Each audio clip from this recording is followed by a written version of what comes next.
Deus abençoe a todos os amados irmãos. Quero saudar a todos com a graça e com a paz do nosso Senhor Jesus Cristo. Amém? Nosso desejo nesse instante é de fazermos aqui uma tradução livre de um sermão do irmão Brian Kusurk, da sua série O Desvelar de Deus, que ele vem ministrando desde março do ano passado. Este estudo que nós iremos traduzir agora é o de número 131 e tem como subtítulo o tema A Noiva do Tempo do Fim e a Dracma Perdida. O irmão Brian pregou esta mensagem no dia 14 de dezembro de 2019. Ele começa dizendo o seguinte: em O Desvelar de Deus, nós lemos na semana passada, onde o irmão Branham disse assim: e se você simplesmente dissesse a palavra e a palavra não funcionasse? Que bem seria a espada estar aqui e dizer, e não pode rasgar, e não rasga. Mas quando você coloca aquela espada de Deus lá em cima e a vê rasgar, ela é segurada por uma mão ordenada e enviada para fazer isto. Veja, rasgar isto, e ali está ele. Aí mostra claramente Deus, o grande Jeová. Essa é a sua palavra manifestada, a parte prometida para o dia. Você entendeu? Vê? Quando a espada prometeu hoje, neste dia, o que deveria ser, e Deus pega a sua espada e rasga o véu denominacional, puxa para trás e se manifesta, e mostra que ele está aí, ainda é a mesma coluna de fogo.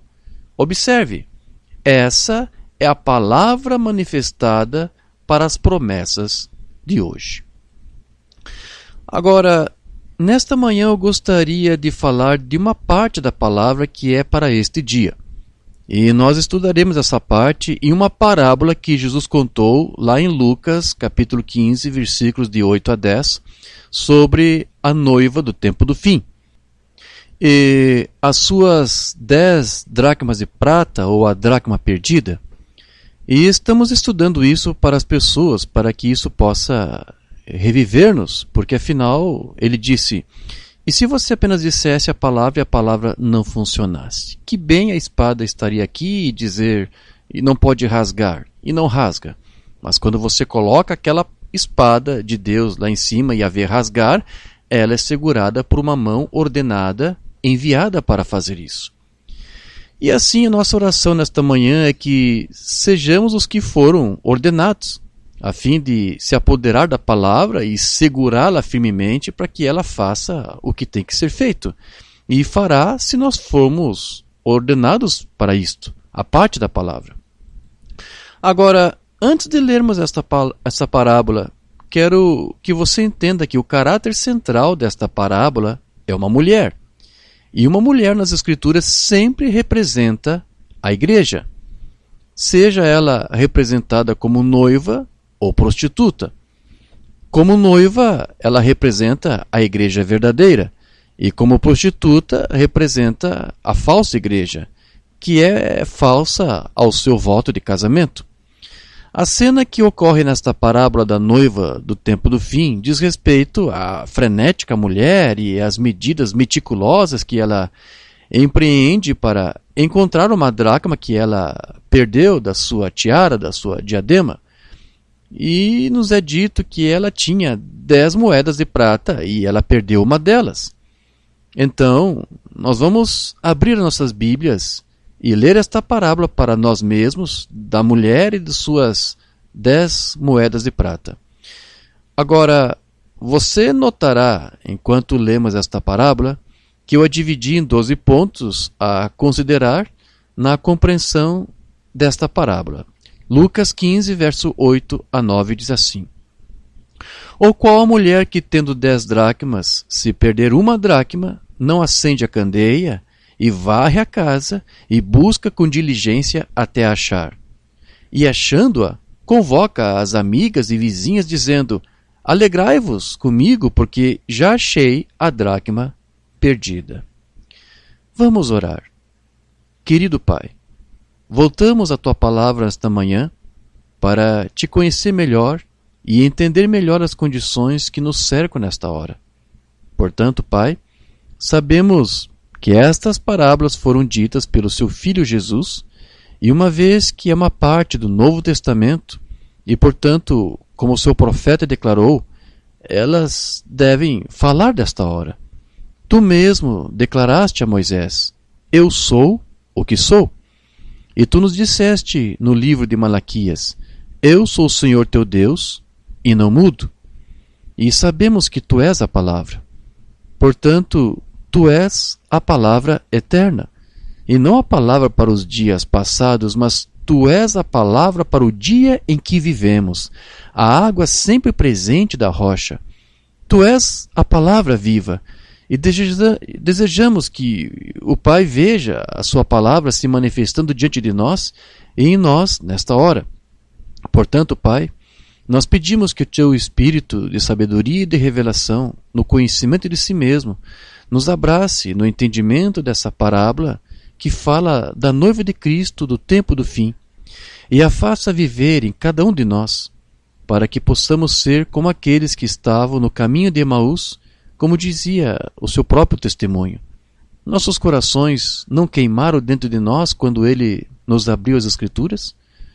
Nós pedimos isso em nome de Jesus Cristo, teu Filho amado e obediente. Amém.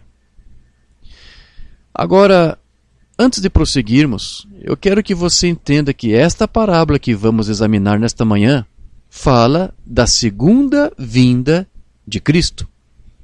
E no seu sermão A Segunda Vinda do Senhor, de 57, o irmão Branham disse: agora, na abençoada palavra, desejo ler apenas um versículo, ou uma ou duas linhas, do Evangelho de São Lucas, e o capítulo 15, versículo 8.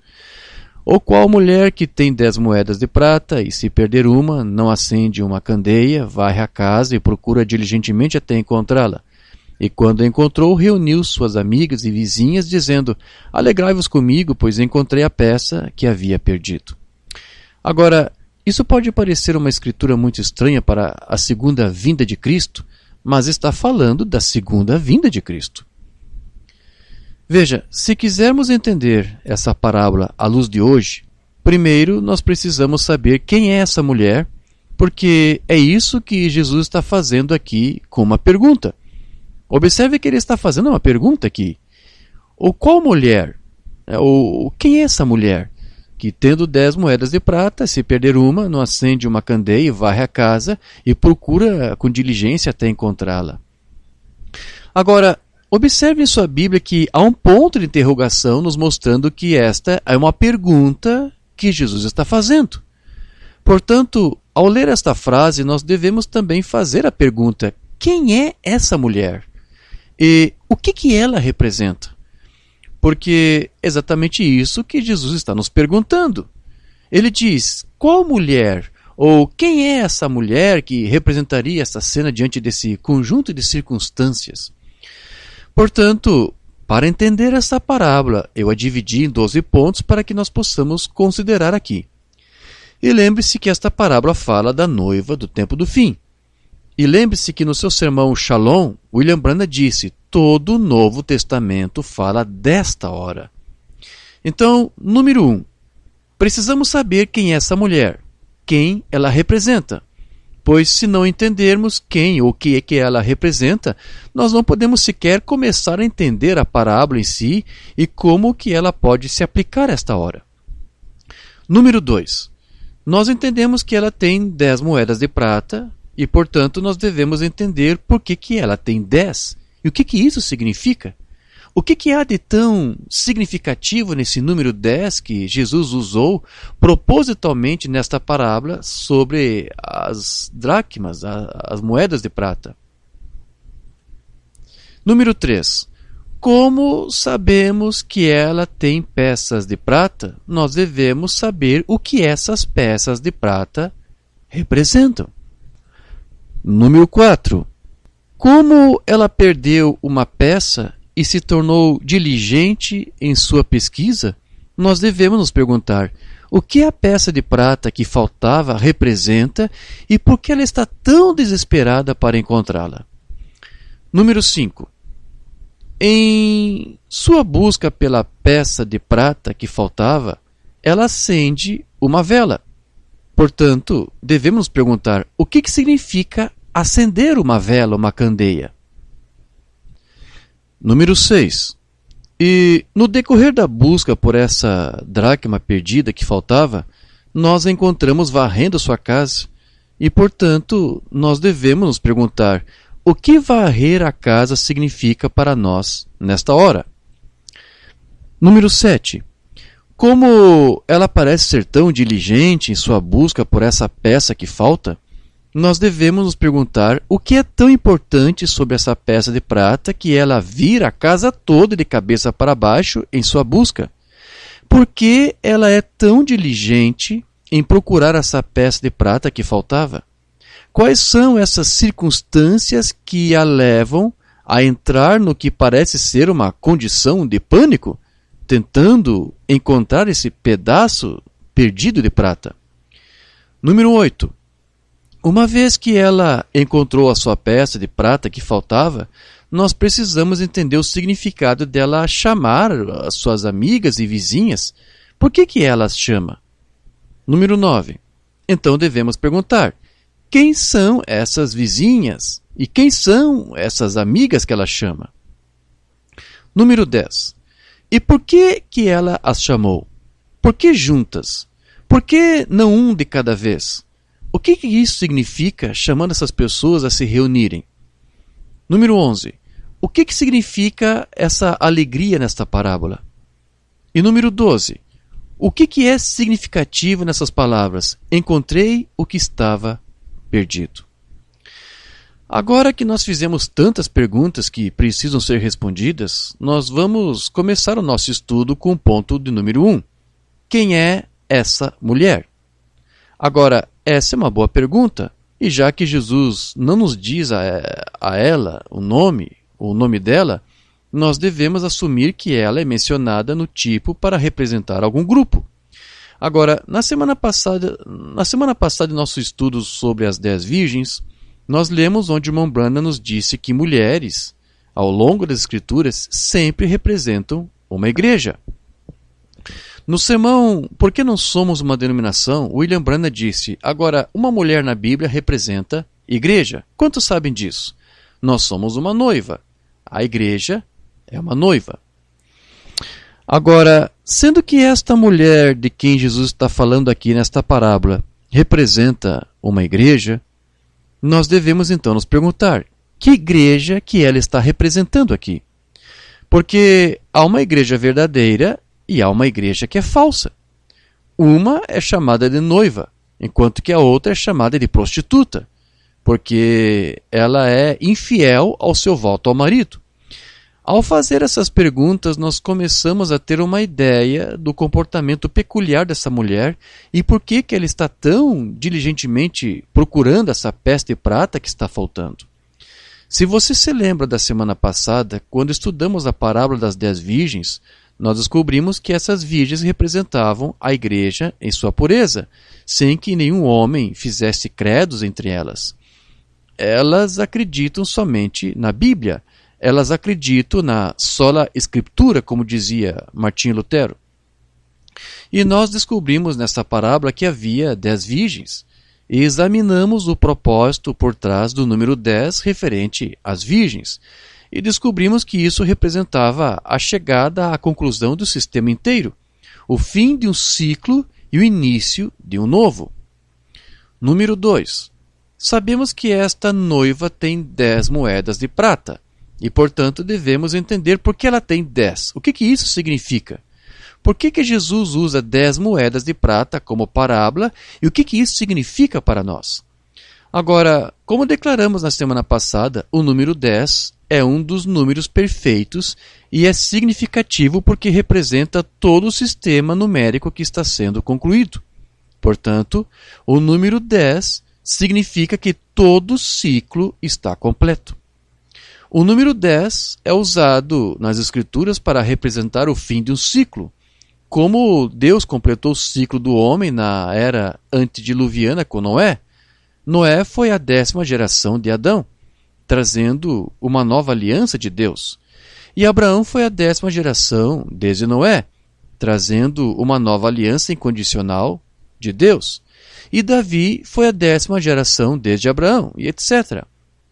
Havia 10 mandamentos, e é claro, os 10 espias que Moisés enviou para espionar a terra, e havia 10 fileiras de 10 talentos de prata que constituíam a base ou as bases do tabernáculo no deserto.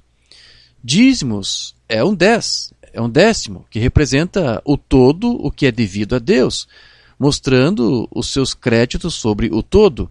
E havia 10 pragas sobre o Egito, que trouxe o ciclo de potência mundial no Egito até o fim. Portanto, como vimos na semana passada, o número 10 representa uma conclusão e refere-se ao fim de um ciclo completo. E aqui nesta parábola nós vemos que há 10 moedas de prata a que Jesus se refere. Agora, 10 fala do fim. Então vemos novamente nesta parábola que Jesus está falando de todo o ciclo completo de algo. E como o número 10 se refere às moedas de prata, nesta parábola, nós precisamos entender o que a prata significa para saber o que está chegando ao seu ciclo completo e, portanto, ao seu fim. Agora, uma vez que as 10 peças de prata dizem respeito a esta mulher, esta noiva, nós devemos entender isso, seja o que for. E por que é tão importante para essa mulher, essa noiva, que fica obcecada para procurar a peça de prata que faltava? E já que isso tem a ver com uma mulher, precisamos descobrir o que a prata representa para que nós possamos entender a relação dela ao não tê-la. Porque se 10 representa a conclusão de alguma coisa, então isso diz respeito à mulher ou à noiva, e isso pode nos dizer por que ela está tão desesperada para encontrá-la. Agora lembre-se, ela, a mulher, representa a igreja. Número 3. Sabemos que ela tinha moedas de prata e, portanto, devemos saber o que são e o que representam. Agora, nas Escrituras, a prata representa redenção pelo refinamento. Agora, redenção significa trazer de volta a sua condição original e refinar significa trazer a pureza. E o refino representa o processo pelo qual a escória é removida da prata para que possa ser exibida em sua pureza. A escória é aquilo que não é uma parte pura da prata. Portanto, é a remoção daquilo que é impuro. A escória é a impureza encontrada na prata ou em qualquer metal precioso. Portanto, a escória representa o pecado em nossa vida, aquelas coisas que nos tornam impuros. 1 de Pedro 1,18, nós lemos assim: sabendo que não foi com coisas corruptíveis como prata ou ouro que fostes resgatados da vossa vã maneira de viver que por tradição recebestes dos vossos pais, mas com o precioso sangue de Cristo, como de um cordeiro imaculado e incontaminado. Salmo 12, verso 6. As palavras do Senhor são palavras puras, como prata refinada em fornalha de barro, purificada 7 vezes. E o Salmo 66, verso 10. Pois tu, ó Deus, nos provaste, tu nos afinaste como se afina a prata. Então, vemos que essa mulher tinha essas peças de prata que representavam a pureza e o refinamento. Elas representavam tudo o que ela era para o marido. Portanto, perder uma das peças teria um grande significado em seu relacionamento com o marido. Se ele voltasse para casa e ela estivesse perdendo apenas uma moeda, ele não a receberia como sua. Portanto, essas moedas representavam não apenas o seu refinamento, mas a sua redenção. E a palavra resgatar ou redenção significa recomprar ou trazer de volta a sua posição correta. E quando ele veio, ela tendo as 10 moedas de prata, representou-a, preparando-se para ser trazida de volta à presença dele e receber sua posição legítima ao seu lado. Mas a falta de uma dracma de prata significava rejeição, desonra e separação. Em seu sermão A Segunda Vinda do Senhor, de 57, o Mombrana disse assim: é mais tarde do que pensamos. Nós não vamos à igreja para ocupar um banco, não vamos à igreja para ouvir um bom sermão, nem vamos à igreja para ouvir boa música. Todos eles têm o seu lugar, mas o melhor que fazemos na igreja é checar com Deus a salvação da nossa alma, pois o dia da redenção está próximo. Jesus Cristo, o Filho de Deus, comparou isso, disse ele, a uma mulher. E em nosso assunto desta noite nós encontramos essa mulher, seu marido se foi, e ela perdeu uma das dracmas. Agora, eu tentarei explicar isto. Hoje, se uma mulher é casada, ela deve usar um anel de casamento como um sinal de que ela é casada. E isso é para impedir que outros homens tenham algo a ver com ela. Eles olham e veem que ela é uma mulher casada. Naqueles dias, eles não tinham alianças. Elas tinham um diadema, que chamam de diadema, que elas colocam em suas cabeças. E elas tinham 10 moedas e girava em torno da cabeça delas. E isso era um sinal de que ela era uma mulher casada e que nenhum homem deveria lidar com elas, nenhum jovem deveria flertar com elas. Elas eram casadas. Se houve um tempo em que a igreja deveria fazer um inventário para descobrir se você tem todas as moedas, deveria ser agora. Está ficando tarde, escuro. As próprias assombrações e nuvens da civilização destrutiva estão pairando sobre a terra, pecando e corrompendo de todas as mãos. Estamos vivendo um tempo tremendo, quando há iniquidade, pessoas que vão à igreja apenas por uma farsa, pessoas que vão à igreja para tentar esconder a sua maldade, pessoas que vão à igreja e professam o cristianismo e vivem como o resto do mundo, bebendo, fumando, jogando, mulheres imoralmente vestidas, vestindo roupas que não deveriam usar no próprio camarim, nas ruas, perante o público. E o amor fraterno é algo que está passando quase. Não perdemos uma moeda, mas perdemos praticamente todas elas. E estava ficando noite, tarde. E lembre-se, seu marido retornaria. E se ele a encontrasse sem uma dessas moedas, isso mostraria que ela fora marcada como uma prostituta. E se ela tivesse sido negligente, ou se contaminasse de alguma forma, ou fosse vista pelo povo, eles a traziam diante de um sacerdote e testemunhavam de como que ela havia sido encontrada, e o sacerdote via que ela era uma mulher casada sem uma moeda do diadema e que ela estava fazendo algo de errado. Se ela houvesse estragado a sua virtude, eles a retiravam. Se ela estivesse flertando, mostrando que não era fiel ao marido, eles tiravam isso. O que quer que fosse, eles tiravam. E quando o marido voltasse e ele descobrisse que ela havia sido marcada e a divorciaria imediatamente e não tinha nada a ver com essa mulher. Ele não queria uma mulher assim. Então, estava ficando escuro quando ela percebeu que havia perdido algo. E o tempo para o marido chegar se aproximava e estava ficando tarde. E veja, a igreja está relaxando. A palavra relaxar significa reclinar ou inclinar-se de maneira descontraída, preguiçosa ou indolente, querendo evitar atividades. O Mombrana continua: a igreja não tem mais consciência. Você mal pode despertá-los. A Bíblia disse que eles entrariam nessa condição quando diriam: eis que o nosso Senhor atrasa a sua vinda. E eles vão se devorar e morder um ao outro e assim por diante. E brigar por aí.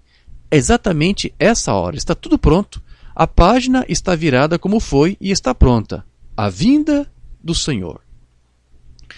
Agora, nós também verificamos que no Antigo Testamento havia uma lei do marido ciumento. E se o marido chegasse em casa e suspeitasse que a sua esposa havia sido infiel enquanto ele estivesse fora, havia uma coisa que ele poderia fazer. E achamos isso mencionado lá em Números capítulo 5. Vamos ler aqui.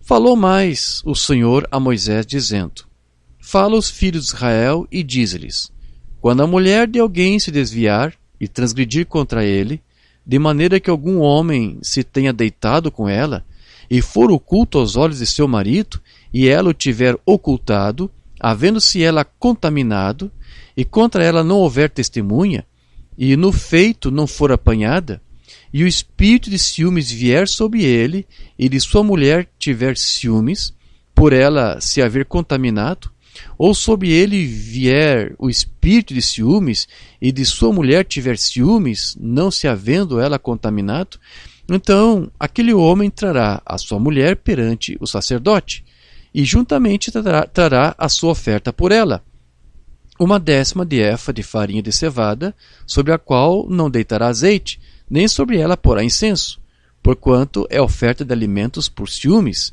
oferta memorativa que traz a iniquidade em memória. E o sacerdote a fará chegar e a porá perante a face do Senhor. E o sacerdote tomará água santa num vaso de barro, também tomará o sacerdote do pó que houver no chão do tabernáculo e o deitará na água. Então, o sacerdote apresentará a mulher perante o Senhor e descobrirá a cabeça da mulher. E a oferta memorativa, que é a oferta por ciúmes, porá sobre as suas mãos. E a água amarga, que traz consigo a maldição, estará na mão do sacerdote. E o sacerdote a fará jurar, e dirá àquela mulher: Se ninguém contigo se deitou, e se não te apartaste de teu marido pela imundícia, destas águas amargas, amaldiçoantes, serás livre. Mas, se te apartaste de teu marido, e te contaminaste, e algum homem fora de teu marido se deitou contigo, então o sacerdote fará jurar a mulher com o juramento da maldição, e o sacerdote dirá à mulher: O Senhor te ponha por maldição e por praga no meio do teu povo, fazendo-te o Senhor consumir a tua coxa e inchar o teu ventre, e esta água amaldiçoante entre nas tuas entranhas, para te fazer inchar o ventre e te fazer consumir a coxa. Então a mulher dirá: Amém, amém. Depois, o sacerdote escreverá estas mesmas maldições num livro, e com a água amarga as apagará. E a água amarga, amaldiçoante, dará a beber à mulher, e a água amaldiçoante entrará nela para amargar. E o sacerdote tomará a oferta por ciúmes da mão da mulher e moverá a oferta perante o Senhor, e a oferecerá sobre o altar. Também o sacerdote tomará um punhado da oferta memorativa e sobre o altar a queimará, e depois dará a beber a água à mulher. E havendo-lhe dado a beber aquela água, será que, se ela se tiver contaminado e contra seu marido tiver constrangido, a água amaldiçoante entrará nela para a amargura, e o seu ventre se inchará, e consumirá a sua coxa, e aquela mulher será por maldição no meio do seu povo. E se a mulher se não tiver contaminado, mas estiver limpa, então será livre, e conceberá filhos. Esta é a lei dos ciúmes, quando a mulher, em poder de seu marido, se desviar e for contaminada. Ou quando sobre o homem vier o espírito de ciúmes, e tiver ciúme de sua mulher, apresente a mulher perante o Senhor, e o sacerdote nela execute toda esta lei. E o homem será livre da iniquidade, porém a mulher levará a sua iniquidade. Agora, observe aqui que a água é amarga, e na versão em inglês do King James diz que a água deve causar a maldição. Mas o que realmente causa a maldição não é a água, mas se a mulher é culpada ou não. Pois a água não causa maldição, mas a água são apenas os catalisadores que trazem a manifestação o que já existe. Se a mulher é inocente, não há maldição sobre ela, mas apenas bênção, mesmo que ela beba água. Portanto, a própria água não causa maldição, mas é um catalisador para provocar a maldição se ela for considerada culpada. Assim como as águas do dilúvio, as mesmas águas que destruíram a maldade do homem na terra e lavaram a terra dos caminhos pecaminosos do homem, são as mesmas que levantaram Noé acima da terra e longe da morte e da destruição que estava por debaixo. E a água amarga representa a lavagem da água pela palavra. Assim como o pergaminho amargo que o profeta comeu também representava a palavra de Deus, doce ao paladar, mas amargo ao estômago. Apocalipse 10, 9 a 10. E fui ao anjo dizendo-lhe, dá-me o livrinho. E ele disse-me, toma-o e come-o, e ele fará amargo ao teu ventre, mas na tua boca será doce como mel. E tomei o livrinho da mão do anjo e comi-o. E na minha boca era doce como mel, e havendo-o comido, o meu ventre ficou amargo. Número 4. O que representa a dracma que falta? A dracma perdida. E por que ela está tão desesperada para encontrá-la? Por que a noiva está tão preocupada que só possui 9 dessas dracmas? O irmão Branham também disse em A Segunda Vinda do Senhor, cada uma dessas moedas, se tivermos tempo, e eu não tenho tempo, vou tentar manter minha palavra o mais próximo possível. Eu poderia dizer a você o que cada uma daquelas moedas significava. Foi colocado lá. E cada moeda significava uma certa virtude daquela mulher. A primeira significando o seu amor pelo marido. O segundo, o seu compromisso de virtude de viver limpa para ele. E a terceira, e quarta, e quinta, até o 9º e 10º. Se você quiser procurá-lo, olhar em Gálatas capítulo 5, você descobrirá que aquela mulher representava a igreja. E a igreja é uma esposa adotiva de Cristo. E a diadema que a igreja deve usar é encontrada em Gálatas 5, que é amor, alegria, paz, longanimidade, bondade, mansidão, paciência. E essa é a diadema que deveria ser usada na igreja. Amor fraterno, bondade, comunhão. E esta mulher, quando deveria ter se passado quase escuro, quando ela percebeu que havia perdido uma dessas moedas. Vamos ver isso. Gálatas 5, 22 a 25. Mas o fruto do Espírito é amor, gozo, paz, longanimidade, benignidade, bondade, fé, mansidão, temperança. Contra essas coisas não há lei. E os que são de Cristo crucificaram a carne com as suas paixões e concupiscências. Se vivemos em espírito, andemos também em espírito. Agora, Gálatas 5 fala de apenas 9 frutos do Espírito, mas o fruto mais importante, o 10º fruto do Espírito, está faltando aqui. E, sem esse fruto, você poderia ter todos os 9 frutos do Espírito listados de Gálatas 5 e ainda assim ser considerado adúltero, exatamente como a mulher nesta parábola temia. O irmão Branham disse no seu sermão Paradoxo: nós pentecostais colocamos nossas evidências ao falar em línguas e quão mal fomos enganados nisso. E quanto mais deles dizem que o fruto do Espírito é evidência, mais você é enganado por isso. Não, senhor. Então, essa mulher tinha 9 moedas de prata, 9 frutos do Espírito, e ainda estava faltando, e ainda estava com medo de que a moeda que faltava mostrasse que ela era uma mulher adúltera. E quantas pessoas de fala mansa, pessoas mansas, pacíficas e espirituosas, rejeitaram o próprio Deus do céu que desceu com alarido. Eles fizeram isso quando ele se manifestou em seu Filho e o fazem ainda hoje. No sermão Senhores, queríamos ver a Jesus, Branham disse: esses fariseus podiam mostrar 10 vezes o fruto que Jesus podia. Você sabia disso? Na mensagem Deus, identificado pelas características, Mambrana disse, alguns deles disseram, o fruto do Espírito o tem, e está errado isto. A única evidência é que é quando a vindicação, quando o próprio Deus se identifica na palavra prometida da hora. Aí está. Quem teve mais frutos do Espírito do que aqueles gentis sacerdotes que circuncidavam os filhos e os abençoavam e tudo mais? E aqui estava aquele sujeito que Jesus deu a volta, chutou seus blocos de sacrifício, olhou para eles com raiva, espancou-os, afugentou-os, sem identificação de nada. A Escritura é a sua identificação. Ele não tinha um cartão de companheirismo, ele não pertencia a nenhuma organização, mas Deus falou dele. Essa foi a identificação dele. Essa é a identificação genuína de Deus a qualquer hora.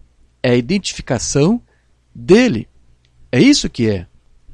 As Escrituras prometidas são identificadas pela característica da promessa que é Deus. E Deus é a palavra. E a característica dessa promessa sendo identificada, que faz o crente, Jesus disse isso, e isso resolve o assunto. Amém? Observe, agora nós descobrimos que as características o identificam. Como ele disse, se isso não acontecer, então não crê em mim. Agora, Jesus falou que isso o identificaria.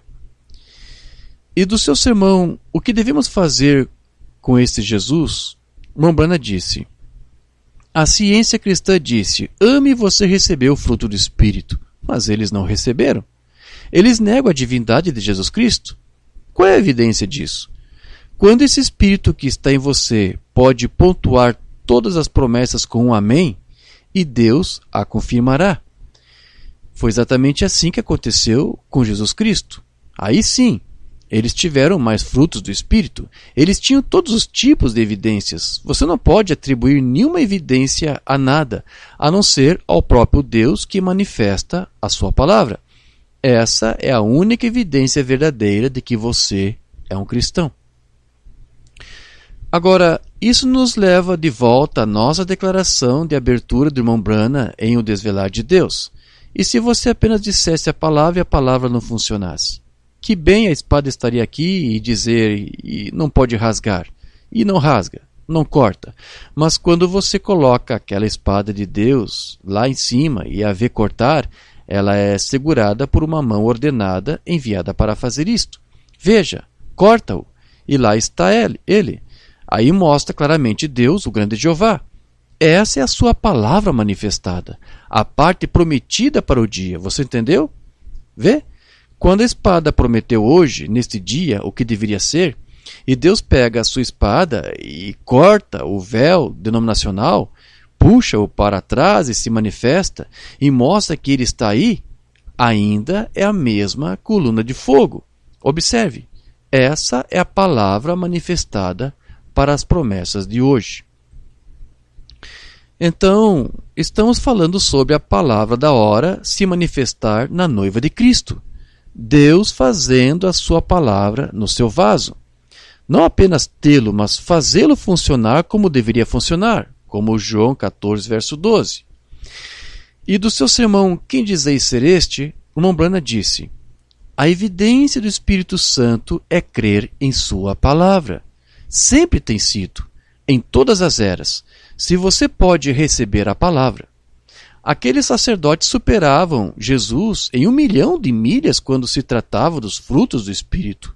Gentis e pacíficos e mansos, humildes, ele arrasava as igrejas, chutava e expulsava as pessoas e as chamava de serpentes disfarçadas e tudo mais. Está vendo? Mas ele era essa palavra. Ele era essa palavra. É isso. Creia em Deus. Deus é a palavra. Creia nisto. Agora, nós mostramos aqui que ter os 9 frutos do Espírito ainda não significa nada quando o noivo vem para a sua noiva.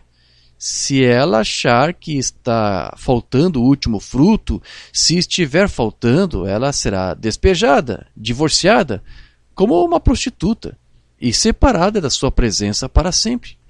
Então, o que é esse 10º fruto que é tão crucial que sem ele você não tem aquele que veio para você?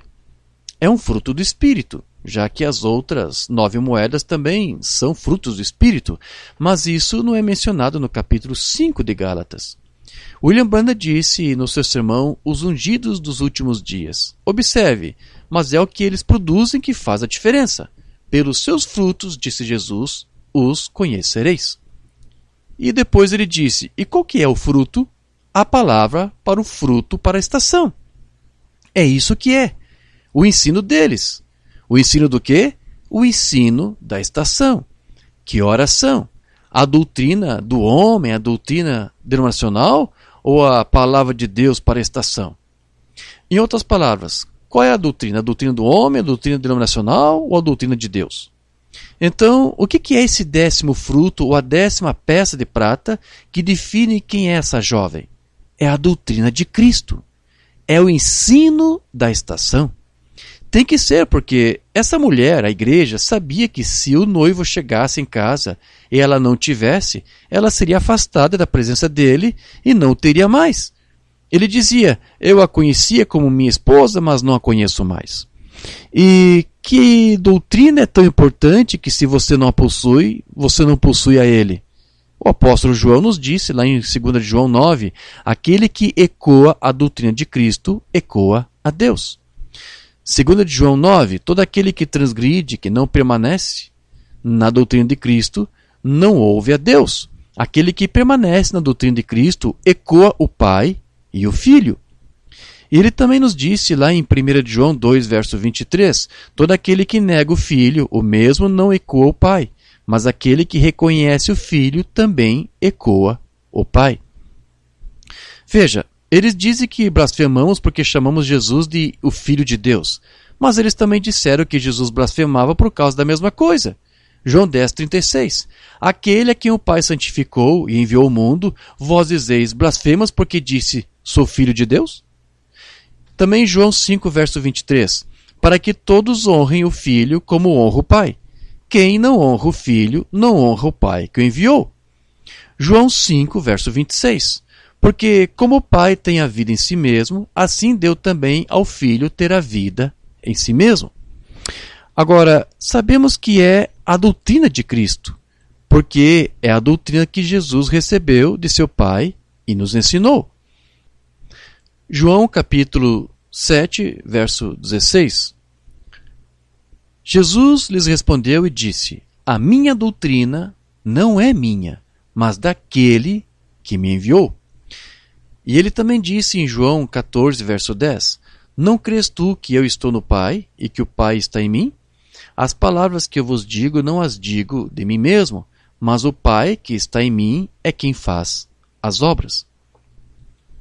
Agora, se você não tem certeza de como esse 10º fruto do Espírito se parece, William Branham nos diz no seu sermão Senhores, queríamos ver a Jesus, onde ele diz, você quer ver o que o fruto do Espírito é? Observe o que a Bíblia promete para uma determinada hora e depois observe isso ser vindicado. Essa é a evidência. Há evidências de que você recebeu o fruto do Espírito.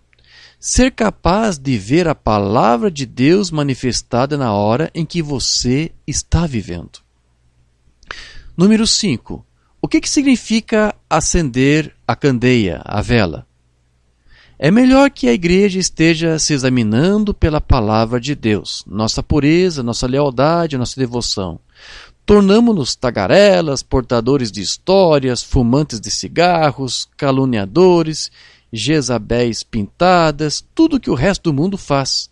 A igreja cristã está se associando a essas coisas hoje até que você mal consegue diferenciar uma da outra. Está na hora de fazermos um inventário. Está ficando tarde.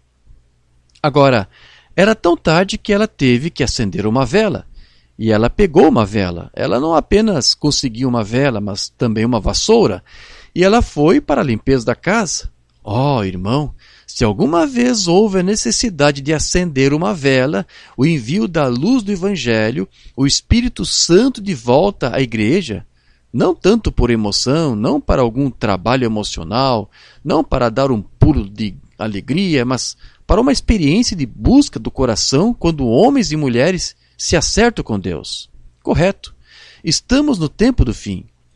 E ela acendeu uma vela para lhe dar luz. E, irmão, toda pequena vela aqui deve acender esta noite. Irmão, nós, a Igreja do Deus vivo, nessas grandes horas que estamos vivendo agora, cabe a nós verificar, ir diante de Deus, acender a vela da palavra do Evangelho e examinar a nós mesmos. E descubra se não estamos aquém, principalmente quando vemos todas essas coisas chegando. Estamos no tempo do fim. A vinda de Cristo está próxima. Não há outra esperança no mundo para a igreja. A igreja luterana perdeu a luz. A igreja metodista perdeu a força. A igreja batista perdeu a luz. A igreja pentecostal perdeu a luz. Toda a luz parece ter sumido. O povo pentecostal, o povo da santidade, está agindo exatamente como os metodistas. O metodista está agindo como os batistas estão agindo como os luteranos, o luterano está agindo como o católico, e tudo voltou a um grande conglomerado de pecados. Isso mesmo. Estamos no tempo do fim, da vinda do Senhor. Número 6. O que significa varrer a casa? No seu sermão, Mombrana disse, não apenas isso, mas ela pegou a vassoura e os vizinhos puderam ver o pó voando. Ela teve um verdadeiro tempo de limpeza da casa, pois o marido estava por vir, e se ele a pegasse sem aquela moeda, ela era uma prostituta. Agora, ela teve um tempo para limpar a casa. Ela esfregou o chão, ela varreu as paredes, ela tirou as teias de aranha, ela continuou até encontrar o que havia perdido. Isso é marido e mulher, que é o tipo de Cristo e sua igreja. E quando você vai à sua igreja, pode ter os melhores bancos da cidade. Você pode ter o campanário mais alto da cidade. Você pode ter o melhor órgão de tubos. Você pode se vestir da melhor maneira. Você pode cantar como um passarinho. Mas tudo isso, se você está beijando e flertando com o mundo, esse beijo na face de Cristo é um beijo de Judas. Ele não quer nada com você. Ele olha para o seu anel de noivado e encontra a diadema em falta. Ele descobre que o amor se foi. É uma coisa formal. Ele acha que a lealdade se foi. Você cometeu fornicações com o mundo? Você vai a bailes, festas de dança e assiste a velhos programas de televisão sujos. Você está cometendo adultério com Cristo. Nisso, como chamando de seu marido. A Bíblia dizia, você diz, eu sou rico e não preciso de nada. Mas ele disse, você não sabe que está nu, miserável, cego, pobre e não sabe disso. Está na hora de acendermos uma vela e varrermos a casa. A vinda do Senhor está próxima. Número 7. Por que ele é tão diligente em procurar essa peça de prata que está faltando? Quais são essas circunstâncias que a levam a entrar em pânico para encontrar essa dracma perdida? Do seu sermão Espíritos Sedutores, Mombrana disse, quarta-feira passada à noite eu estava pregando sobre a mulher que tinha o diadema sobre sua cabeça, ou que ela perdeu uma de suas dracmas, e ela estava varrendo a casa e tentando encontrá-la antes que seu marido chegasse.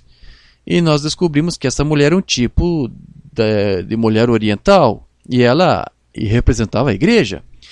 E não se costumava usar aliança no dedo, usava-se em volta da cabeça com 9 dracmas nisso. E quando uma mulher se tornava uma prostituta, tirava-se uma dracma e mostrava-se que ela era uma prostituta. E então, esta mulher havia perdido uma das dracmas, não a prostituta, porém seu marido estava fora. E ela estava tentando apressar-se para encontrar essa dracma, para colocá-la de volta em seu diadema, pois quando seu marido voltasse, ele saberia que ela havia sido apanhada em prostituição, e isso significaria o rompimento do lar e assim por diante. E eu apliquei isso por alguns momentos à igreja, que perdeu muitas grandes coisas, e é tempo do Pai voltar, por isso temos que procurá-las. Número 8. Qual é o significado dela para reunir amigas e vizinhas?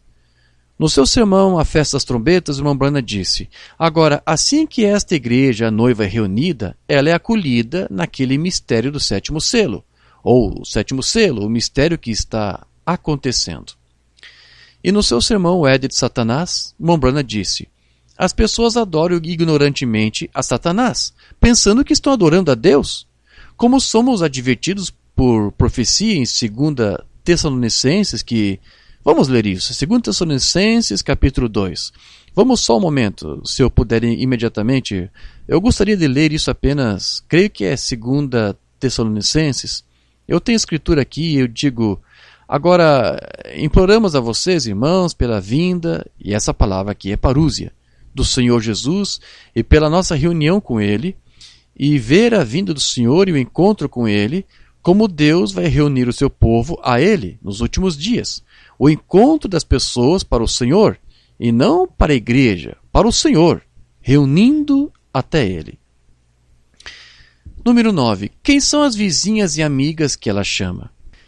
Creio que são todas aquelas pessoas em todo o mundo que foram chamadas pelo 10º fruto do Espírito, que é a doutrina de Cristo, o ensino da hora.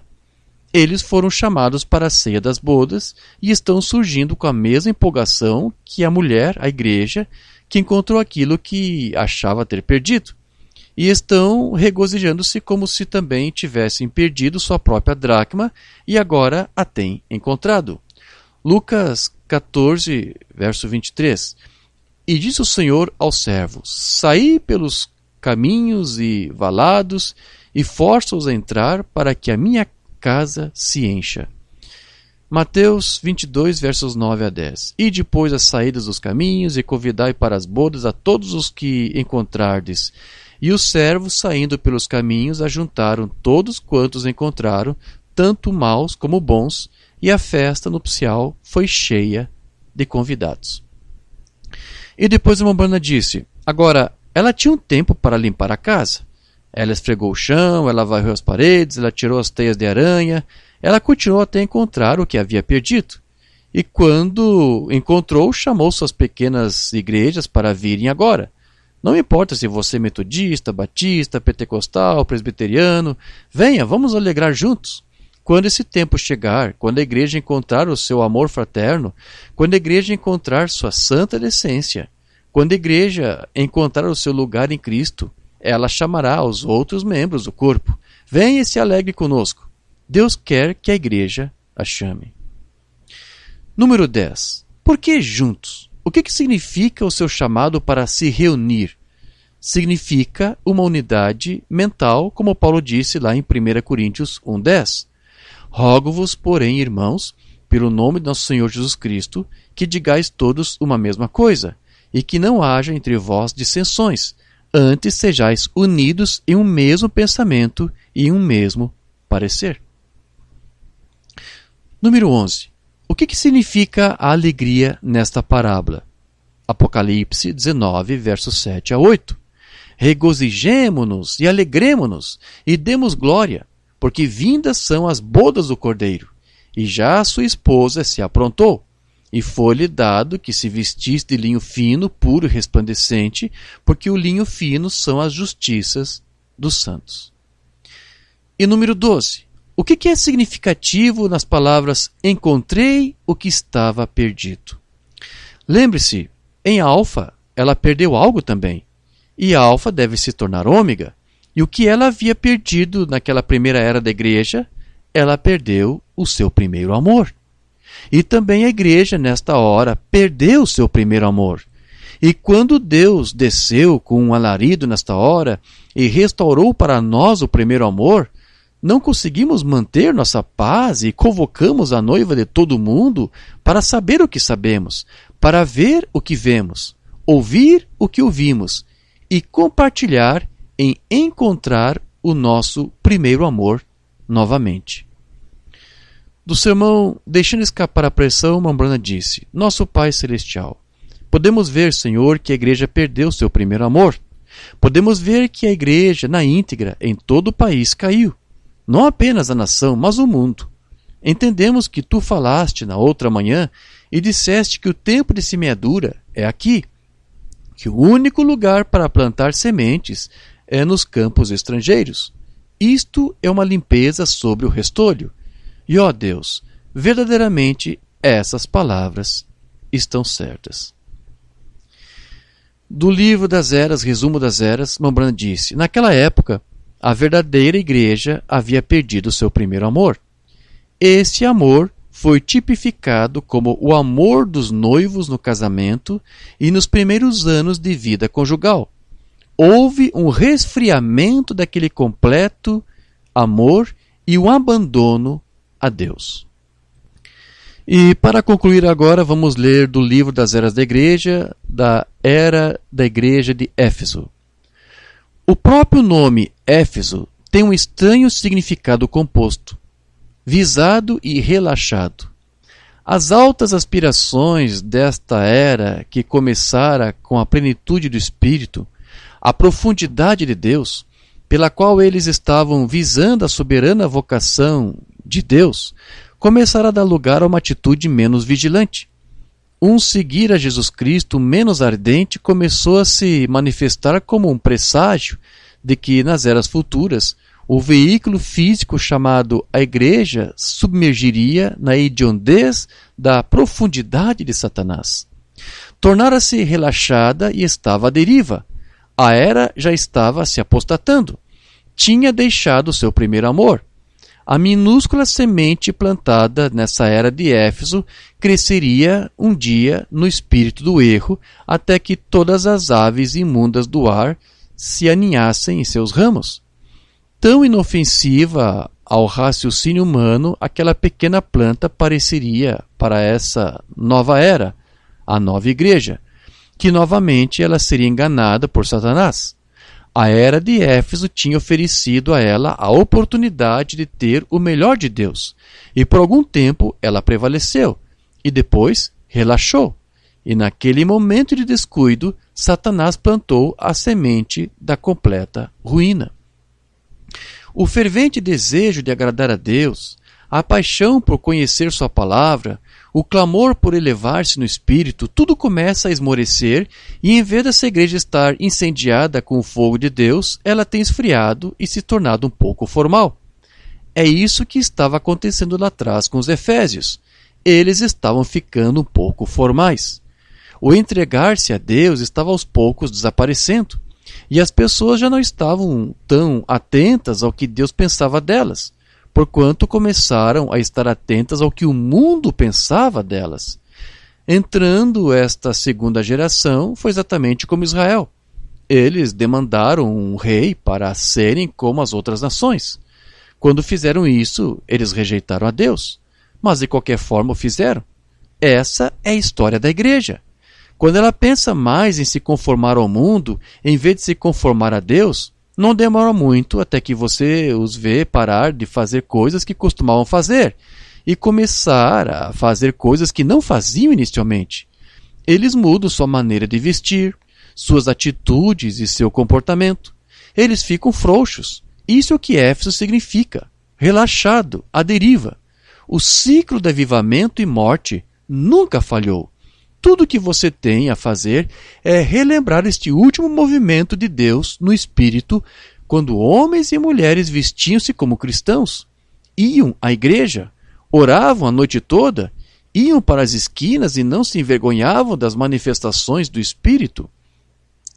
Eles deixavam suas velhas igrejas mortas e adoravam em casas e velhos armazéns. Eles tinham a realidade.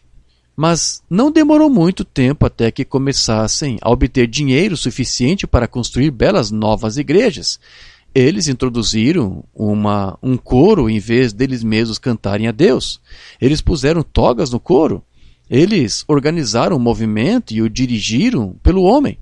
Logo, começaram a ler livros que não eram adequados para se ler. Eles arriaram as travas e os bodes entraram e tomaram o controle. O grito de alegria acabara. A liberdade do espírito acabara. Eles prosseguiram com uma forma, mas o fogo se extinguira e o negrume das cinzas era praticamente tudo o que restara. Há alguns momentos atrás eu mencionei que João compreendia o que era amar a Deus. Esse grande apóstolo do amor certamente viria quando a igreja começasse a perder aquele primeiro amor de Deus.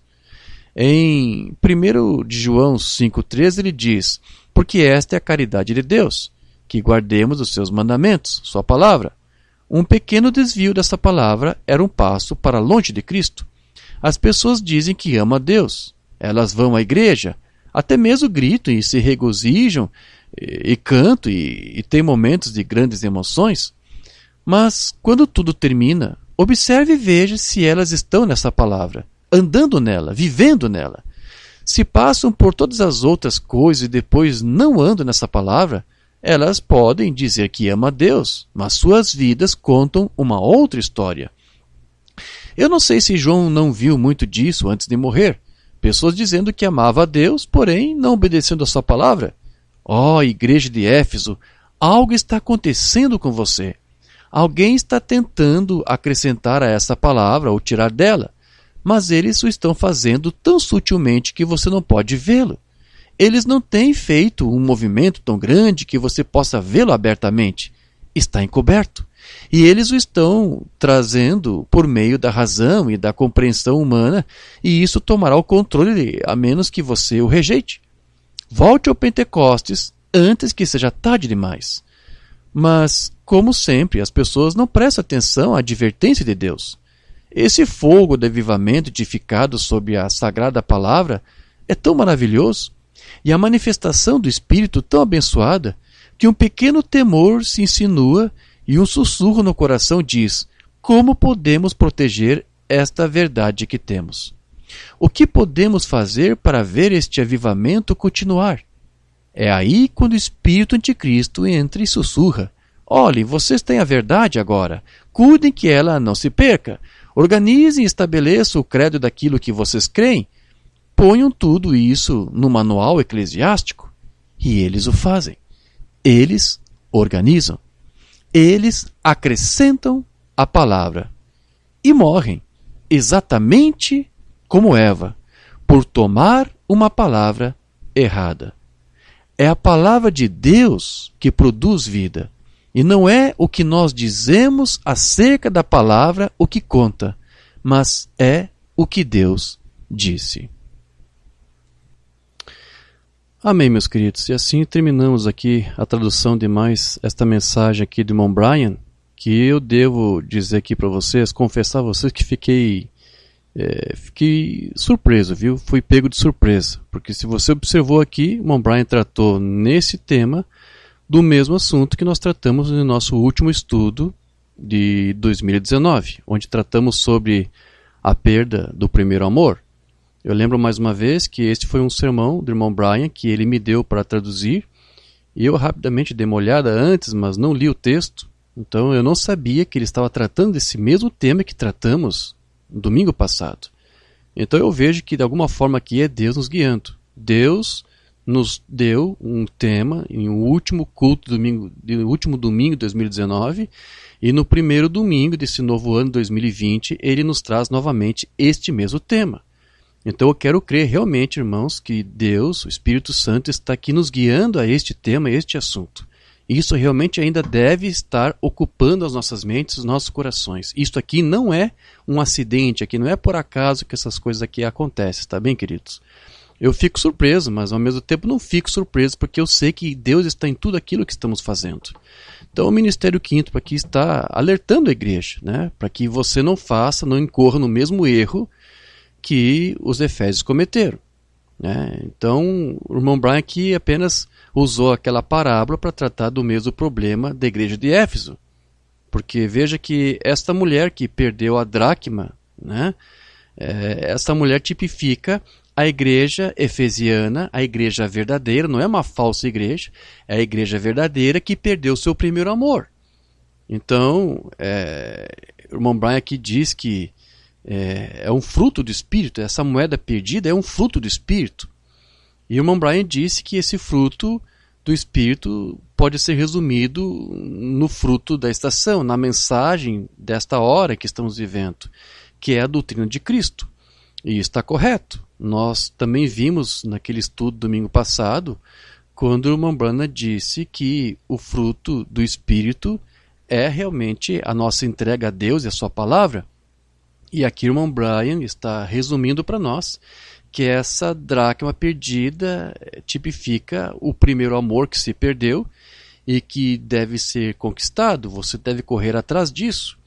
E ele disse que é um tipo também dessa doutrina de Cristo que foi perdido ao longo das eras, esse primeiro amor que se perdeu ao longo das eras e que nos foi agora restaurado nesse tempo do fim. Porém, você não deve se esquecer daquilo que nós sempre temos dito, de que a doutrina de Cristo não é apenas um conhecimento intelectual, apenas que você absorve. Nós temos visto aí irmãos que têm tido um bom conhecimento e que depois acabam se desviando disso. E acaba acrescentando alguma outra coisa que já a doutrina já não torna mais pura. Isso porque durante todo o tempo que ele estava crendo na doutrina, isso foi apenas algo que mudou apenas a sua mente, mas a sua vida não foi transformada. Ou seja, ainda estava faltando alguma coisa. Então, quando você tem a doutrina de Cristo, você tem que entender tudo isto. Não se refere apenas a um domínio mental acerca de um ponto doutrinário da Bíblia, seja deidade, ou seja qualquer outra coisa, semente da serpente, seja o que for. Essa doutrina de Cristo, dizer que você tem a doutrina de Cristo, quer dizer que você tem Cristo com você. Porque quando você tem o conhecimento, você tem o ensinamento. E depois que você adquire o ensinamento correto, o próximo passo é Deus vindicar esse ensinamento para você sendo correto, dando a você a revelação disto. E quando você tem a revelação do ensino correto, é quando você experimenta o novo nascimento. Porque o novo nascimento é a revelação pessoal da pessoa de Jesus Cristo para a tua vida. A vida de Cristo vivendo em você. Então, aqueles que têm o novo nascimento têm essa revelação de Cristo e têm suas vidas transformadas, mudadas. Eu não creio que alguém que passou por toda a experiência pode perder o primeiro amor. Não.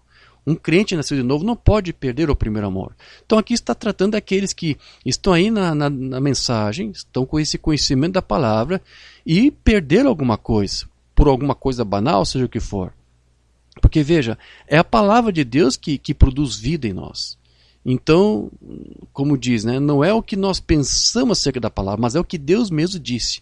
É o que Deus mesmo fala através da sua palavra. Então, é a vida da palavra de Deus em nós que nos transforma e que nos muda. Então, quando alguém apenas tem esse conhecimento, mas sua vida continua a mesma coisa, é porque ela perdeu algo. Alguma coisa está faltando. Porque, veja, essa doutrina, o irmão Brian aqui diz que é como uma prata refinada. Não é isso? E as nossas próprias vidas também precisam ser isso. Precisam passar por um refinamento. As escórias do mundo têm que ser removidas para que nós possamos refletir exatamente a vida dessa doutrina, a vida de Cristo em nós. Então, aquela mulher lá que perde a dracma, que perde essa moeda de prata, ela pode também tipificar então aquele crente efesiano que relaxou no seu primeiro amor. E ela corre atrás daquela moeda, né, freneticamente, em busca daquela moeda, até que ela encontre. E isso é um tipo daquele apelo que Cristo fez. Veja onde você perdeu esse primeiro amor. Onde você perdeu essa dracma perdida. Corra atrás, regresse, volta atrás. Veja de onde você caiu e busque. Antes que eu tire o teu castiçal. Antes que você perca a luz da palavra em você. Antes que você perca a minha glória. Antes que você perca a minha presença. Então esse é o dilema da igreja dos últimos dias, porque essa mulher da parábola tipifica a noiva dos últimos dias. Ela pode passar por esses apertos, por esses apuros. Ela pode perder este primeiro amor. Então aqui o irmão Brian disse, é o que está acontecendo. E temos que correr atrás disso. Temos que ver o que está faltando. E não nos conformarmos com o mundo. É isso que o Espírito Santo tratou conosco domingo passado, no último culto de 2019, e é esse tema que o Espírito Santo está teimando ainda em trazer para nós já no começo deste ano de 2020. Que Deus nos ajude a guardar este primeiro amor, a nos mantermos fiéis à sua palavra e vivermos para ela, de forma que essa palavra na qual nós confiamos realmente possa criar mudanças em nós. Mudança no nosso caráter, no nosso pensar, na nossa maneira de atuar, na nossa maneira de vestir, em tudo. Né? Nós não podemos ser encontrados como uma prostituta. Né? Que Cristo nos encontre como uma virgem limpa, pura, sem ruga, sem mancha. Amém, meus queridos. Que Deus nos ajude e que Ele nos abençoe. No nome de Jesus. Amém.